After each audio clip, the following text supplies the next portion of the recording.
곡인데 너무 귀한 찬양 하나님께서 크게 영광 받아주신 줄로 믿습니다. 할렐루야. 늘 주님 안에서 행복하게 살아가시기를 주님의 이름으로 축원합니다. 사람들은 누구나 다 행복하기를 원합니다. 여러분들 살아오시면서 행복했던 시간들 아마 있으셨을 겁니다. 그때를 생각하면 슬며시 얼굴에 미소가 나고 참 그때가 좋았지, 그런 생각을 하게 됩니다. 아마 많은 시간들이 있었지만 가장 행복했던 시간 중에 하나가 사랑하는 사람으로부터 고백을 받았을 때가 아닌가, 그런 생각을 해보게 됩니다. 사랑하는 사람이 당신을 사랑합니다, 나와 결혼해 주십시오. 이런 이야기를 들으면 가슴이 두근두근하고 얼마나 설레고 얼마나 기쁘겠습니까? 아마 여러분들 가운데 그렇게 오랜 세월이 흘렀지만 그 젊은 날에 그 사랑의 고백, 그 행복했던 기억을 가슴에 안고 살아가시는 분들이 아마 많이 있으실 것입니다. 오늘 이 시간은 그 순간보다도 더 행복한 시간입니다. 왜냐하면 우리가 이 시간 하나님 앞에 나와 예배 드리는 것은 하나님의 사랑, 예수님의 사랑을 고백받는 시간이기 때문인 줄로 믿습니다. 여러분들 이 자리에 나오신 것은요, 예수님께서 여러분들 다 초대하신 거예요. 인생이란 것이 얼마나 힘들고 어려운 일들이 많이 있습니까? 수고하고 무거운 짐진 자들아 다 내게로 오라, 내가 너희를 쉬게 하리라. 우리를 초대하신 주님 앞에 마음을 활짝 열고 주님을 영접하면 세상과 비교할 수 없는 큰 행복이 우리의 삶 가운데 늘 함께 하실 줄로 믿습니다. 우리가 중요한 게 있어요. 이 사랑을 고백한다고 해서 무조건 덥석덥석 그 사랑의 고백을 받다 보면 삶이 힘들어질 때가 있어요. 우리가 사람을 잘 알고 이 사람이 정말 평생 함께할 사람인가라는 것을 알고 그 사랑의 고백을 받아들여야 되지, 아무것도 모르고 그 사람이 나쁜 사람인지 악한 사람인지 알지 못하고 사랑한다는 말 한마디에 넘어가면 인생이 피곤한 것입니다. 아마 여러분들 중에 그런 분이 계실지 모르겠어요. 우리가 영적으로도 마찬가지예요. 우리가 신앙생활도 내가 믿는 예수님, 나를 부르시는 예수님이 어떤 분이신지 잘 알아야 되지, 그걸 잘 모르고 그냥 사랑한다, 좋아한다 이 말만 듣고 넘어갔다가는 이단으로 가고 잘못된 길로 가기 십상입니다. 그래서 우리가 예수님이 어떤 분이신지 잘 알아야 된다는 것입니다. 베이컨이라는 철학자가 있습니다. 베이컨이라는 철학자가 아는 것이 힘이다, 이렇게 이야기했습니다. 아는 것이 힘이다. 우리나라가 어렵고 힘들었던 시절을 벗어나서 새마을 운동을 하고 이제 잘 살아가는 그 과정 가운데 이 상록수라는 영화에도 보게 되면 그런 대목이 나오죠. 아는 것이 힘이다, 배워야 산다, 이런 구호가 나오는 것이죠. 잘 알아야 되는 것입니다. 잘 알아야 우리가 세상 돌아가는 일도 모든 것을 잘 알아야 우리가 의미 있는 삶을 살아갈 수 있다는 것을 이야기하는 것이죠. 우리의 신앙생활도 마찬가지입니다. 오늘 본문의 말씀도 보게 되면 이 풍랑 가운데서 예수님이 풍랑을 잠재워 주셨는데 제자들이 나중에 하는 이야기를 보면 예수님이 누구신지 잘 모르는 거예요. 이분이 도대체 누구시기에 바람과 바다도 순종하는가, 예수님이 누구시기에 잘 모른다는 것입니다. 그래서 오늘 이 시간은 우리가 예수님이 어떤 분이신지 잘 아는 은혜의 시간이 되어야 할 줄로 믿습니다. 우리가 안다라는 것, 우리가 옛말에도 그런 말이 있습니다. 알아야 면장을 한다, 이런 말이 있습니다. 이 면장이란 것은 면사무소의 책임자를 이야기하는 것이 아니죠. 그 면장이 아닙니다. 잘 알고 계시겠지만 이 말씀은 논어 17편 양화편에 나오는 이야기죠. 이 공자가 얼마나 공부를 많이 했습니까? 공자가 아주 유식합니다. 아주 많이 합니다. 그런데 자식 농사는 마음대로 되지가 않는 거예요. 공자의 아들 리라는 사람이 있는데 이 리는 공부도 안 하고 매일 놀기만 합니다. 공자가 아들 리를 불러서 앉혀놓고 훈계를 하죠. 이놈 리야, 좀 공부 열심히 해라. 사람이 알아야 면면장을 하지. 이렇게 훈계를 했던 것입니다. 이 면면장이란 말은, 장이란 것은 담을 이야기하죠. 담. 면장이란 것은 담을 마주한 것입니다. 담을 마주하면 얼마나 힘들겠어요. 여러분들 길을 가다가 앞에 담이 딱 막고 있으면 앞이 보이지도 않고 길도 없고 어떻게 해야 될지 모르는 아주 곤란한 지경에 빠지는 것입니다. 그래서 그 면장한 상황을 앞에 면할 면자를 붙여서 그런 담을 맞이하는 순간을 피하려면 사람이 알아야 된다는 것입니다. 사람이 알아야, 사람이 알고 있어야 담을 맞이하는 그 답답하고 길을 못 찾는 그 어려운 순간들을 피해서 더 넓은 세상을 바라보고 더 좋은 길로 갈 수가 있다는 것입니다. 그래서 알아야 면면장을 한다라는 말이 이제 전해지게 되면서 알아야 면장이 하지, 이렇게 바뀌게 된 것이죠.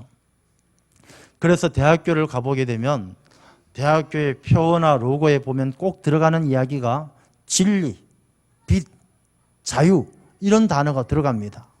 이 대학에서, 최고의 학부인 대학에서 공부를 하고 진리를 알아야 이 사람이 빛 가운데 살아간다는 것. 빛이란 것은 면장, 앞에 담이 막힌 삶이 아니라 환한 삶이죠. 길을 찾아가는 삶, 그 가운데서 자유하게 살 수 있다라는 것을 말씀하는 것입니다. 그래서 사람들은 이 진리를 가르치기 위해서 종교라는 게 있습니다. 종교. 이 종교란 것은 한자로 보게 되면 마루종자를 쓰고 가르칠 교자를 씁니다. 이 마루종자라는 것은, 이 마루종이라는 의미는 으뜸이고 근본이 된다는 것이죠. 그래서 종교는 아주 최고의, 사람이 알아야 면면장을 하는데 아는 것 가운데도 최고의 인간의 본질과 인간의 궁극적인 것을 알도록 가르치는 것이 바로 종교이죠. 사람이 어디로부터 와서 어디로 가는지, 죽고 나면 그 다음은 어떤 세상이 있는지 사람이 알 수 있는 최고의 것을 가르치는 것이 바로 종교입니다. 우리나라의 종교가, 대표적인 종교가 무엇이냐고 물어보면 보통 세 가지를 이야기합니다. 유교, 불교, 기독교, 이렇게 이야기합니다.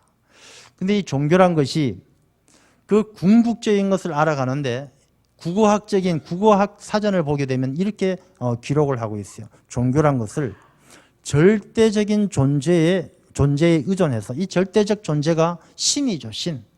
신에 의지해서 인간의 본질적인 문제를 해결해 나가고 궁극적인 삶의 의미, 궁극적인 것을 추구하는 문화적 체계가 종교다. 이렇게 국어학으로 정리를 하고 있습니다. 그렇다면 유교, 불교, 기독교가 있는데 이 유교는 종교라고 말하기 어렵습니다. 이 유교에는 먼저 절대적인 존재, 신에 대한 인식이 없어요. 이 유교에는 사람들이 이 세상을 살아가면서 윤리적으로 어떻게 살아야 할 것인가, 어질게 살아야 되고 착하게 살아야 되고 군자답게 살아야 되고 선비답게 살아야 되고, 이 윤리를 말하는 것이지 절대적인 존재에 대한 인식이 없는 것이죠. 그러다 보니까 이 유교에는 내세, 사람의 죽음을 넘어서 그 다음 세상에 대한 것도 알지를 못하는 것입니다. 공자의 이 제자 가운데 자공이 어느 날 공자에게 물어보죠. 선생님, 사람이 죽으면 그 다음은 어떻게 됩니까? 이 공자가 제자에게 이야기하죠. 이 답답한 사람 보겠나? 내가 살면서 살아생전의 일도 다 모르는데 내가 죽은 다음 일을 어찌 알겠어? 하고 이야기를 합니다. 이 유교 공자도 죽은 다음의 세상을 모르는 것이죠. 그래서 이 유교에는 그렇게 이야기하죠. 내가 아침에 도를 깨달으면 저녁에 죽어도 좋다. 이렇게 이야기합니다. 그것은 도를, 진리를 알지 못한다는 것입니다. 그래서 유교란 것은 사람이 이 땅 가운데서 윤리적으로 살고 어질게 살고 착하게 사는 것은 좋은데 그 궁극적인 문제, 인생의 문제와 그 너머의 영원한 문제에 대한 답을 제시하지 못하고 있는 것이죠. 그러면 불교는 어떻습니까? 불교는 석가모니에 의해서 이루어진 종교이죠. 석가모니 잘 알고 있듯이 석가모니란 말의 의미는, 석가는 사카이족을 이야기합니다. 사카이족은 네팔과 인도 국경에 있는 조그만 도시 국가였습니다. 이 사카이족, 석가모니는 이 사카이족의 출신이에요. 그 다음에 문이라는 말은 인도 말로 성인, 훌륭한 사람. 그래서 석가모니란 말은 사카이족의 훌륭한 사람이란 뜻이죠. 이 석가모니의 본래 이름은 고타마 시타르타죠. 이 시타르타 왕의 아들, 아버지 정만왕과 어머니 마야 부인 사이에서 태어난 그런 왕자였습니다. 이 왕자였는데 어머니 마야 부인은 시타르타가 태어난 지 일주일 만에 죽게 되죠.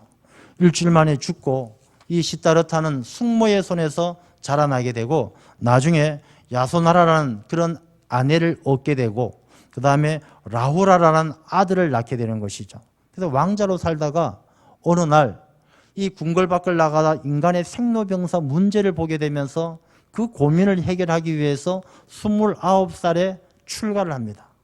집을 나가는, 가출을 하는 것이죠. 집을 나갑니다. 아내와 자녀를 다 두고. 그러고 나와서 고행을 통해서 35세 깨달음을 얻고 자기가 깨달은 것을 많은 사람들에게 전파하다가 나중에 45년 뒤에 보리수 나무 밑에서 죽게 되는 것이죠. 이제 뭐 탈이 나서 죽게 되는데 이 석가모니가 마지막에 가르쳤던 그 내용, 가르침의 내용이 라마다라는 불경 경전에 나옵니다. 그 가운데 이런 내용이 있어요. 하시야소래 하면 오도 무유지등이라 이런 말이에요. 오도 무유지등야라 이런 말이 있습니다. 그게 말씀이 그 경전의 뜻이 뭐냐면 물론 앞의 내용과 뒤의 내용 복합적으로 이해를 해야 되겠습니다만 일단 그 문구를 해석하면 이런 내용이죠. 나중에 언제라도 야소래 하면 야소라는 존재가 오게 되면 그래서 학자들은 이 야소를 예수님이라고 설명하는 분도 있어요. 근데 어쨌든 정확히는 모르겠지만 야소라는 존재가 오게 되면 오도 나의 깨달음은 무유 기름이 없는 지등야라 등불과 같을 것이라 이런 말이 나오는 것이죠. 이 내용을 앞뒤를 살펴보게 되면 제자들이 석가모니에게 물어봐요. 당신의 가르침은 영원한 겁니까? 이 당신이 깨달음은 영원한 것입니까? 그럴 때 석가모니가 이야기하죠. 500년 정도는 갈 것이다. 그렇게 이야기합니다. 뭐 그러면서 이런 얘기가 이어지는데 제가 드리고 싶은 말씀은 이 불교에도 불교가 깊은 고행을 통해서 얻는 깨달음도 궁극적인 문제에 답을 주는 것이 아니라 한계가 있다는 것이죠. 우리가 우리나라에서 유명했던 지금도 뭐 이름을 대면 다 잘 아는 성철이라는 종정, 불교계에 아주 거두가 계셨죠. 어른이었죠. 이 성철이라는 분이 돌아가시면서 온 신문 지면에 그분의 그 열반, 죽으심에 대해서 많은 이야기들이 기사들이 나왔어요. 그중에 제가 기억하는 것 중에 하나가 이 성철 종정이 죽기 전에 그런 이야기하죠. 내가 많은 남녀 무리들에게 진리라고 가르쳤던 모든 것들이 거짓인 것을 깨달고 보니 그 업이 나를 지옥에 떨어뜨리는 도다. 그렇게 마지막에 이야기를 했던 것이죠. 저는 불교와 유교가 나쁘다고 이야기하는 것이 아니에요. 불교와 유교가 가지고 있는 한계, 이 불교와 유교가 인간의 본질적인 문제에 답을 주지 못하고 죽음을 넘어서 구원, 죄의 문제, 인생의 궁극적인 것에 대해서 답을 주지 못하고 있는 한계를 이야기하는 것이죠. 그렇다면 우리가 섬기는 예수님, 우리가 믿는 예수님, 이 기독교는 어떠한가? 오늘 본문의 말씀을 통해서 그 문제를 살펴보려고 하는 것입니다. 먼저 오늘 본문의 말씀의 내용을 한번 보면 이렇습니다. 예수님께서 갈릴리 주변에서 많은 사람들에게 하나님 나라의 비밀을 가르쳐 주셔요. 하나님 나라는 보물이 숨겨진 밭과 같다 가르쳐 주셔요. 하나님 나라에 대해서 천국의 비밀을 가르쳐 주셔요. 그렇게 예수님께서 가르치시고 병든 자들 고쳐주시고 귀신을 쫓아내시고 예수님 가는 곳마다 많은 사람들이 몰려왔어요. 야, 저 사람이야말로 우리의 왕이다. 근데 예수님은 그곳에 머물지 않으셨어요. 예수님은 두루두루 다니시면서 병든 자를 고쳐주시고 하나님의 나라를 선포하십니다. 왜? 예수님은 이 땅에 마음을 두고 오신 분이 아니에요. 예수님은 이 땅에 오신 목적이 전도하기 위해서 오셨고, 이 땅에 오신 목적이 잃어버린 양을 찾기 위해서 오신 분이 예수님이셔요. 그래서 예수님은 제자들에게 저 바다 건너편으로 가자 말씀하시는 거예요. 이 땅에 왕으로 오신 것이 아니고 이 땅에 인기를 얻기 위해서 오신 것이 아니기 때문에, 예수님이 꿈꾸는 저 하나님의 나라 소망을 가지고 있기 때문에 늘 이 세상 가운데 머무시는 법이 없지요. 그래서 예수님께서는 제자들과 함께 이 갈릴리 호수를 지나서 저 건너편으로 가게 됩니다. 이 갈릴리는 호수지만, 우리가 2주 전에 이강근 목사님 오셔서 그 성지 잠깐 보여주셨지만, 갈릴리는 어마어마한 바다 같아요. 그런데 이 갈릴리는 지나다 보면 갑작스럽게 막 물결이 일어나고 이게 소용돌이가 치면서 풍랑이 일어날 때가 가끔 있어요. 왜 그러느냐 하면, 이 갈릴리 주변은 굉장히 높은 산악지대가 둘러싸고 있습니다. 골란 고원이라든지 산악지대가 있기 때문에 이 이스라엘의 기후는 낮에는 엄청 더워요. 햇볕이 내리쬐면 기온이 막 40도, 45도 올라가요. 엄청 덥다가 밤이 되면 급격하게 식어요. 습도가 낮기 때문에 온도가 금방 데워 뜨거웠다가 금방 식어버려요. 그러니까 차갑게 식어버려요. 이 온도가 급격하게 변하다 보니까 이 기류가 아주 갑작스럽게 이 산악과 맞물리면서 아주 기류가 급격한 기류가 오면서 소용돌이 치고 풍랑이 일어나는 일들이 2000년 전에만 있는 것이 아니라 지금도 여전히 그런 일들이 있는 것이죠. 이렇게 풍랑을 만났을 때 제자들이 어떻게 합니까? 막 큰일 났어요. 풍랑이 일어나서 물결이 넘쳐와서 이 배가 가라앉게 생겼어요. 그럴 때 예수님은 저 배 밑 고물에서, 저 배 밑에서 주무시고 계셨어요. 여러분, 우리 인생에 이런 풍랑이 찾아올 때가 있지 않습니까? 생각지도 못했는데, 우리가 이 배를 타고 갈릴리 호수를 지나가는 제자들처럼 우리도 이 배를 타고 인생을 항해하고 있는데, 내 인생의 배에 이 풍랑이 일어나서 물결이 덮칠 때가 있다는 것이죠. 질병의 물결이 일어나서 생각지도 못했는데 이 질병의 물결이 우리의 삶을 마치 바다에 가라앉히려는 것처럼 우리를 몰아세울 때가 있는 것이죠. 얼마 못 삽니다. 오늘날 갑자기 듣게 되는 그 이야기가 물결처럼 우리의 삶을 가라앉히는 것이죠. 어느 날 너무나 사랑했던 나의 남편, 나의 아버지, 갑자기 세상을 떠나시면서 내 인생에 물결이 넘쳐와서 슬픔의 물결이 내 삶을 가라앉힐 때가 있는 것이죠. 사업이 잘 될 줄 알았는데 어느 날 거래처가 부도가 나면서, 내가 부도를 맞으면서 사업이 쫄딱 망해서 내 인생의 배가 가라앉을 것처럼 힘든 일이 있을 때가 있는 것이죠. 여러분, 언제 그렇습니까? 예수님이 내 인생의 배 저 밑에서 잠들어 계실 때. 여러분, 여러분의 인생엔 예수님이 늘 깨어 있어서 여러분들과 끊임없이 사랑의 대화를 나누고 여러분의 기도에 응답하시고 여러분의 손을 붙들고 동행하고 계십니까? 아니면 여러분의 인생의 배에 함께 하는 것 같긴 하지만 계신지 안 계신지 알지 못할 만큼 저 내 인생의 밑바닥에 예수님께서 주무시고 계시지 않는지 우리가 한번 돌아보아야 하는 것입니다. 이 세상에, 대한민국에서 예수님을 모르는 사람은 아무도 없을 것입니다.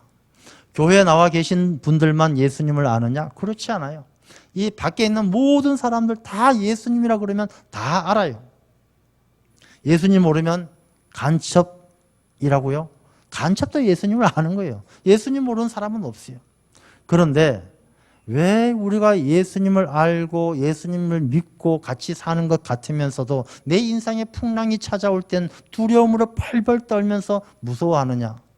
예수님이 깨어 계시지 않고 내 인생의 저 밑에 잠들어 계시기 때문에.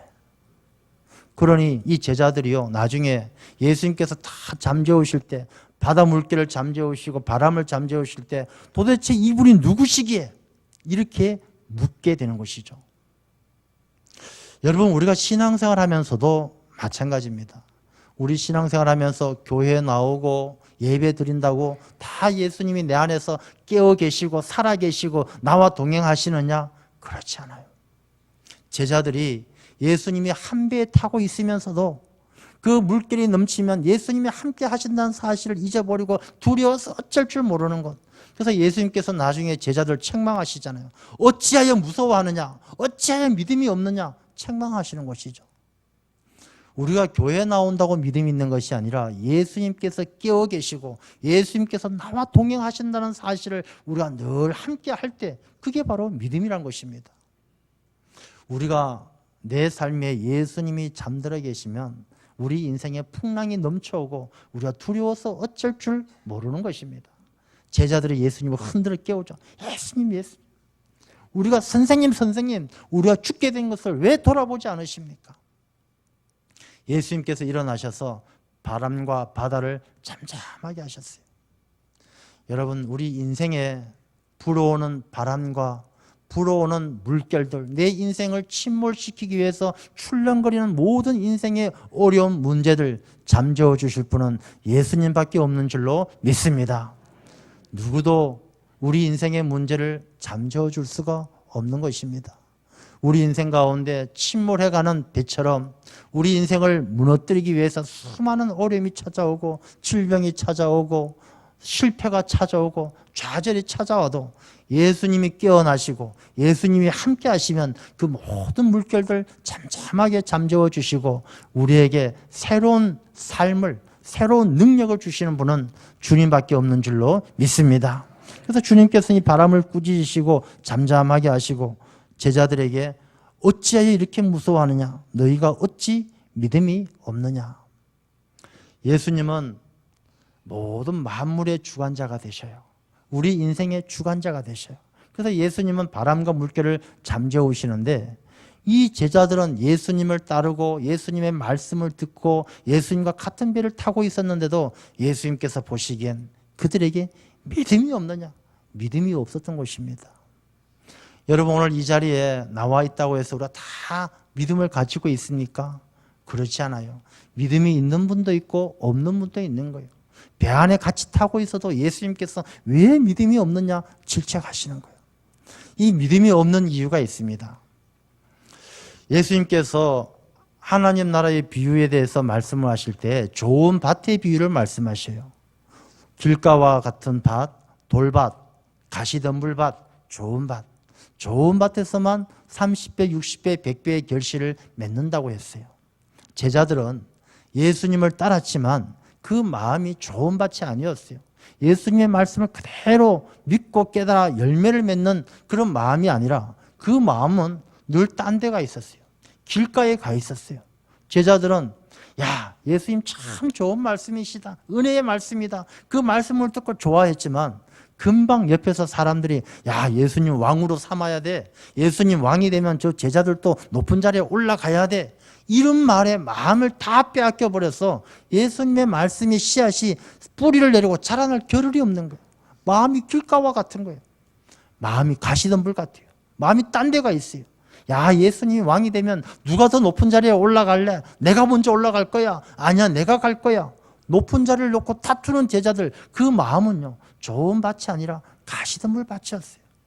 그래서 그들의 마음은 예수님을 따르고 말씀을 들었지만 좋은 밭이 못 되었기에 그들에겐 믿음이 자라지를 못했던 것입니다. 그래서 예수님은 그들에게 이 믿음이 없는 자들아 책망하시는 거예요.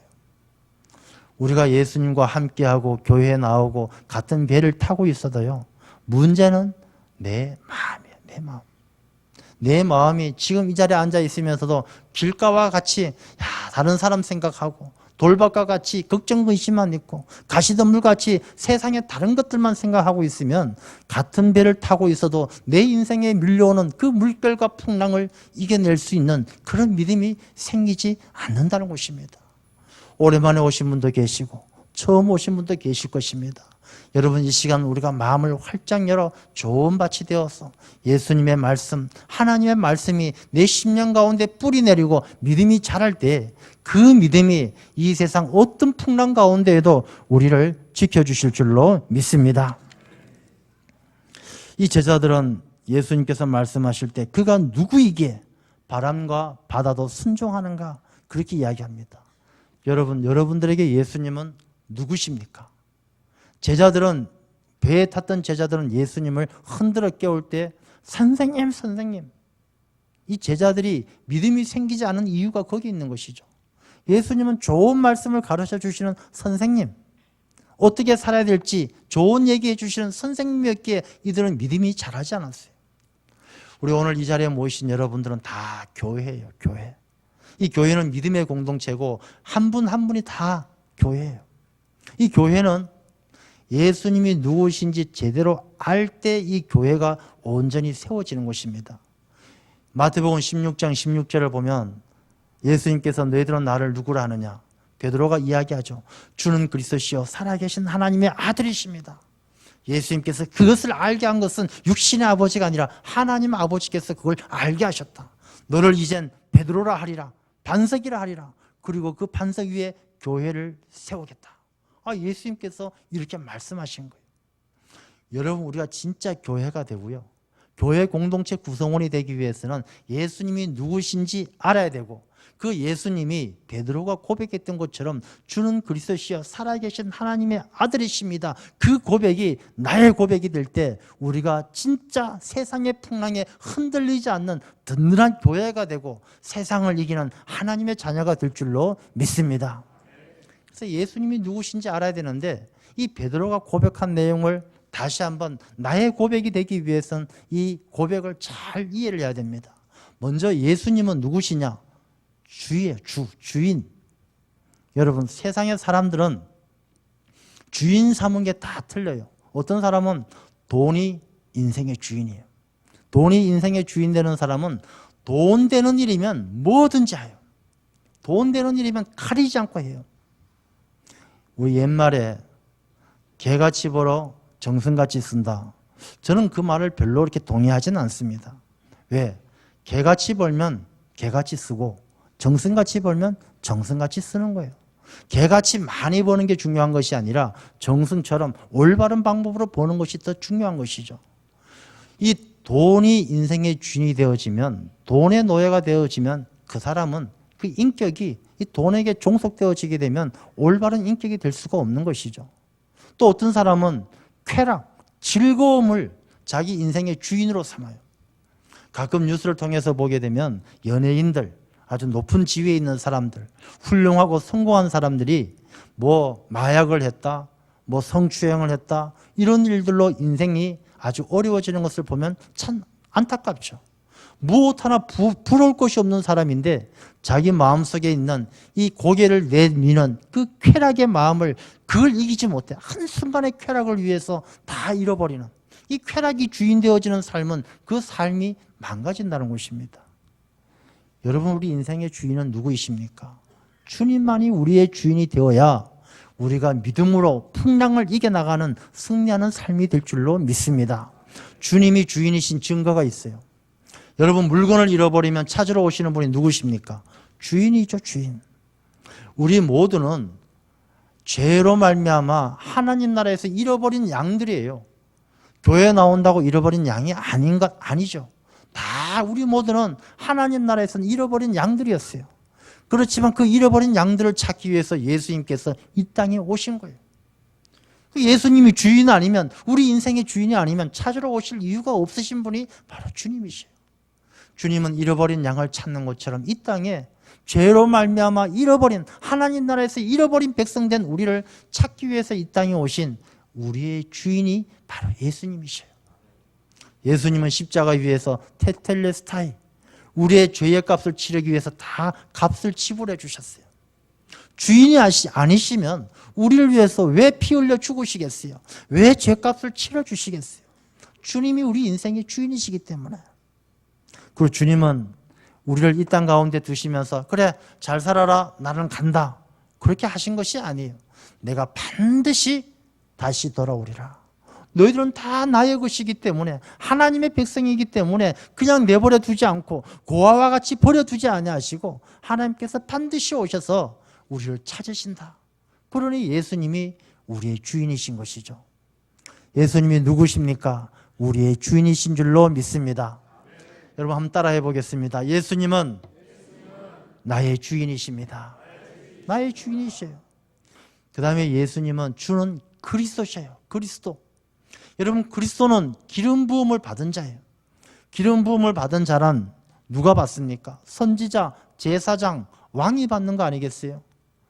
예수님은 이 땅에 오셔서 우리가 하나님 나라 갈 수 있도록 그 길을 열어주신 선지자예요.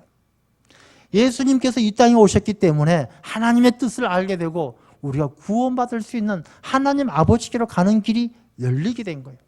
하나님, 예수님께서는 이 땅에 선지자로 오신 거예요. 예수님께서는 십자가 위에서 스스로가 대속 제물이 되셔서 하나님 앞에 영원한 제사를 드리셨어요. 그러니 예수님은 우리의 영원한 제사장이 되신 거예요. 그리고 예수님은 지금도 우리를 다스리는 만왕의 왕이셔요. 그러니까 주는 그리스도, 선지자요, 제사장이요, 왕이 되시는 것입니다. 그리고 그 예수님은 살아계신 하나님의 아들. 살아계신다는 것은 이전에도 살아계셨고 지금도 살아계시고 영원히 살아계신 하나님의 아들, 바로 그분이 예수님이셔요. 우리 인생의 풍랑을 만나고 그 모든 본질적인 어려움들을 이겨내기 위해서는 우리의 삶의 신앙의 고백이 주는 그리스도시요 살아계신 하나님의 아들이십니다. 주님이 누구시냐? 너희는 나를 누구라고 하느냐? 그 물으실 때 우리가 주는 그리스도시요 살아계신 하나님의 아들이십니다. 그 고백을 할 때 우리는 어떤 풍랑도 이기고 세상 가운데 승리할 수 있는 그런 삶을 살게 될 줄로 믿습니다. 바로 그 주님께서 오늘 여러분들을 초청하셨어요. 수고하고 무거운 짐진 자들아 다 내게로 오라. 여러분, 인생이 얼마나 수고가 많고 무거운 짐이 있습니까? 다 짐이 무겁잖아요. 질병의 짐도 무거워요.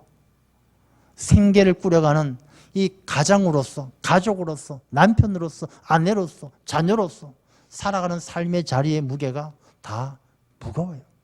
인간관계가 복잡해지고 미워하고 다투면서 생기는 그 삶의 무게감이 힘들어요.